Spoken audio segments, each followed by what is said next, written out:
Hey friends, hope you're doing well. In this video, we'd like to have a look at the new DAX Query view, which is currently still a preview feature, but we can enable it and take a closer look, and hopefully see how this can benefit us.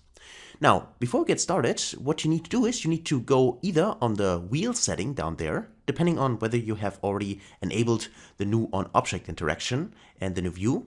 Otherwise, you can also go to File, Options and Settings, and then Options, just to go to the preview features. So if I click this option here, and you can see for the report itself, there's this preview features, and inside the preview feature, if you scroll down, you should see DAX Query View. As I said, it depends on when you watch the video. Maybe in the future this is already activated, and then you won't find it here. But if that's the case, you should see it actually there at the side, like DAX, which specifies here, this little icon. So let me click OK, and just to mention that if you first enable it, you always have to restart Power BI normally once, and then you would see the new icon down there, like there. And this is what the view looks like. You can see here, learn more about the DAX Query view. You can go there to this URL, but there's also already a simple query inside, which is top 100 employees. So what this actually generates is nothing less than a table. So you probably know that if you have taken my courses, but if not, if you go inside the report view, under modeling, we have the option to either create, in this case, measures. We can also create columns. So they are the columns in the table, but we can also create complete tables, like new table in here, this option here, which allows us to create a table via DAX. For instance, via functions like values or distinct or add columns and summarize. All these functions can generate tables. So having said that, in the past, it was like that whenever you need to create a table, sometimes inside a DAX query. So let's say you want to evaluate a certain measure. Let's say, for instance, I want to know what is the total amount of sales for my top 3 customers, right? Something like that. Now, for that, you might have done in the past, or you might have created a measure, but inside this measure, you would have defined a so-called virtual table. And virtual table means that this table is only present during the calculation of your DAX expression, but it's not really a visual. So you can't see it, for instance, here in the data view, where we have our original tables. But exactly for these purposes, this new DAX query window can be quite helpful. Because we do not need to create this table here and then take a look at it just to see how it really looks and whether it is the correct calculation or not. We just take a look at the DAX query view instead, in here. So to get started with it, let's use actually the template code, which in my case is evaluate top 100 employees.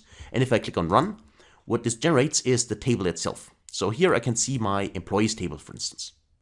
And the great thing here is that I can do this quite quickly because all I need to do is go either on a table. So for instance, like this one, I can right click on the table, and then there's a new option called quick queries.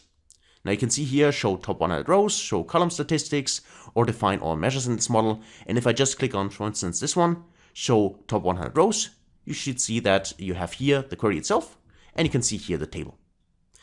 And this is not only true for any kind of table you have, but also for the measure.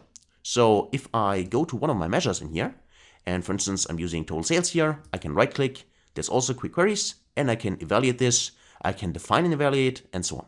So please give this a try, click on it, and you'll see that it will be visualized here. But let's say I want to define and evaluate it. If I click this option, then you see that the measure is here defined. And there it is, measures table, total sales, and this is some X amount times selling price in this case. Okay, that is my measure here. And here, for instance, I can evaluate that. I can also, currently, this is something I modified. So in your case, if you have the same dataset as me, you shouldn't see this times 13 here, just to mention that. That's just a modification I made during a test. But the great thing here is you can also change that. For instance, if I can remove this here, and then I can say I'd like to override the measure, like this one.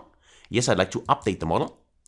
And if I do this, now my new measure, in this case, my total sales measure in here, if I go back to my report and go to my measure itself, so for instance here to my total sales, you should see that this measure is now updated.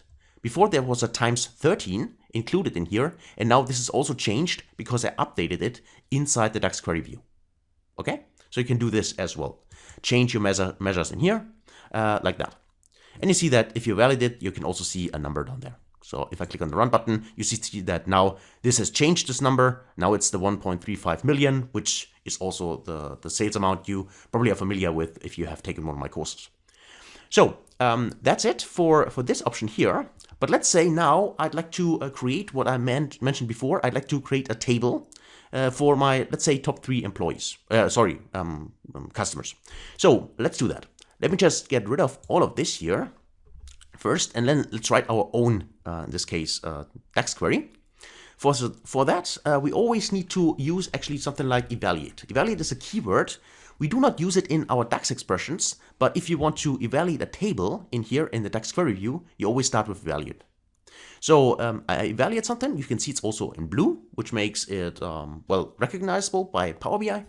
And now if I go to new line, I could, for instance, specify I would like to see, in this case, my customer companies and the amount of sales, for instance. So I can see, in this case, I'm using add columns, and I want to have a table. The table is summarize. So I want to summarize my orders table, so orders. And I want to summarize it by my customers, so customer company. And I'd like to see the, in this case, let's say the sales. And this measure, I want to use total sales, so total sales. So if I close this here, I should also close the add columns function, and then I actually have my table. And let's just check that. I think I missed something. Let's just see. Let's evaluate that. And I get an issue here, which is due to the fact that actually this parenthesis here should be closed actually there, like this. Okay, here we go. So we summarize this table, and then we add an additional column, which is sales, and this is total sales. So let's run this again. Let's click on run, and you see that now we have here a unique list of customers, and we can see their sales numbers in here. So far, so good. Now, of course, I would like to know what are my top 3 sales, in this case, my top 3 customers with the most amount of sales. So we somehow need to order this. And for that, we have a simple keyword, which is simply order. So we can order this and then by, and then we just need to specify by what field. And in this case, the field I'm specifying is, as you can see down there, it's sales, which is written in brackets. So if I open the bracket and type in sales, you see that there is sales. So now we have this. And then, of course, finally, how do we want to order it? Well, I would say descending, right? So like this. And let's run this to evaluate this query. And now we should see here again, the orders table, the customers, but now you can see it's sorted based on this sales figure here. And we can see that our top 3 customers would be this Quick Stop, and Handle, and Save a Lot of Markets. So these are our top 3 sales for the top 3 customers based on sales. So far, so good. Now, I like to actually calculate this number here, so simply sum up these 3 numbers and have this as a measure, for instance. Now, I can do this by simply stating, for instance, I specify this and save it in a table. I could see, I would like to see var, and this is my table, TBL equals, and I store simply this calculation inside my table. And then what I want to do is I want to return something. So for that, actually, let's first change this table structure here. So instead of doing this, let me just go back and say, let's actually only get the first 3 numbers. So for that, we can again use a top n function, so another table function, then specify the amount of values we want to have, which is 3. Then we have our table. This is the table we can already see there. And that's why this view is so helpful, because the view itself shows us exactly the table. And this table we would not see if we create the DAX measure in Power BI normally, because we do not see the table, right? During the calculation, we can only see the final measure. But for better, let's say, debugging and error finding, in case we create one, it's much more helpful to see the table itself. And this is why this view is so helpful. So let's say I would like now have the top 3 rows. So I can select top 3 from this table. I want to have top 3 rows based on what? Well, based on the sales. So I can type in sales, and then of course also descending, right? Now I close this, and again, I don't need actually the order by, but take a look at this view again. It's these 3, so Quick Stop, Handle, and Save a Lot of Markets. And if we get actually rid of this, for now, let's just cut this out. Let's run this, and you see that now we get 3 entries, but of course they're not sorted. So let's actually do this again. Let's sort this by sales, and let's run this, and now you can see them sorted. But you can still see we only take now the top 3 rows. So far, so good. Now, the final thing we need to do is actually sum this up, right? So only sum up the sales numbers in here. So then we have the sum of the top 3 sales for the top 3 customers. So for that, we can then go again in here. Now this time we stored in a variable, let's say var, and this is our TBL equals to this one. And now whenever we specify var, we need to return something. So then I can say return, return. And then of course what I want to return. Well, in this case, I want to return the sum x. So we iterate over a table. The table we want to iterate over is this table here, as you can see. And the expression we need is actually this sales column, right? Because we want to sum up these three values. So I can simply use sales in here, like this, and I can close it. Now, that's actually what I need, so I can get rid of this because I do not order anything anymore. I only use this one here. But if I would run this, this would not work. I can show it to you. If I click on the run option here, I get an error. And the problem is that this returns a number, some x function. So for a DAX calculation, this is what we need. But if you want to see it in a query view, we always need to return a table. That means, just to make this easy, to return a table, we just wrap it in curly braces. So like this and like this. Oh, like this, okay. And now if I run this, you see that now we get the value itself. So we get a table with one specific value, which is the sum of the three rows we have seen. And finally, of course, we want to add this here to a measure. So in this case, what we could do is we can simply take it now, because now we have it visually, we have seen the steps, we have seen the tables which were used in order to create this final result value. And this helps us now, of course, to understand, okay, our queries so far have been correct.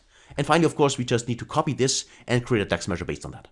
And for that, we do not need the evaluate keyword anymore. Please notice and remember the evaluate is only necessary inside the DAX query view. But for the measure itself, we can just copy this, Control C to copy it, and then we can go inside our measures table. Let me just go back in here, go to the measures table in here, and then go to new measure. And then I just paste this inside. Of course, we need to specify here a name for the measure. Let's say top 3 customers or customer sales is equal to.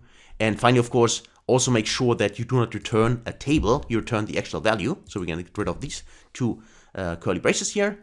And that should be it. So let's actually execute this. We get our new measure in here. And now if I take, for instance, any kind of card visual, so we can see this, and I say use my top 3 customers. So like that. Customer sales, I can see this 333,000 and so on, which is exactly the same number as we validated in here, this number here. And you also have a few options up here. I just to mention this at the end. Of course, if you want to format your measure, there's also this option to format the query. So if you take this option, you see that now you have a different format, maybe a better format, of course, as well. So also this is possible in here. And that's basically it for the DAX query view. So you've seen various ways how to use it. You can visualize any kind of table, which you normally only use inside a DAX measure. It helps you to debug and find any errors, just in case they appear. And it's much easier to create a final DAX measure, at least from my point of view, because I'm someone who needs to have things visually in front of him, especially tables when I create my DAX calculations, especially if they are quite advanced and more difficult, then it's easier to go step by step and visualize this always in a table. And that's where this view is really, really helpful. In the past, this was also possible, but you would have to use DAX Studio for that. Now you can do it directly in Power BI with this new preview feature.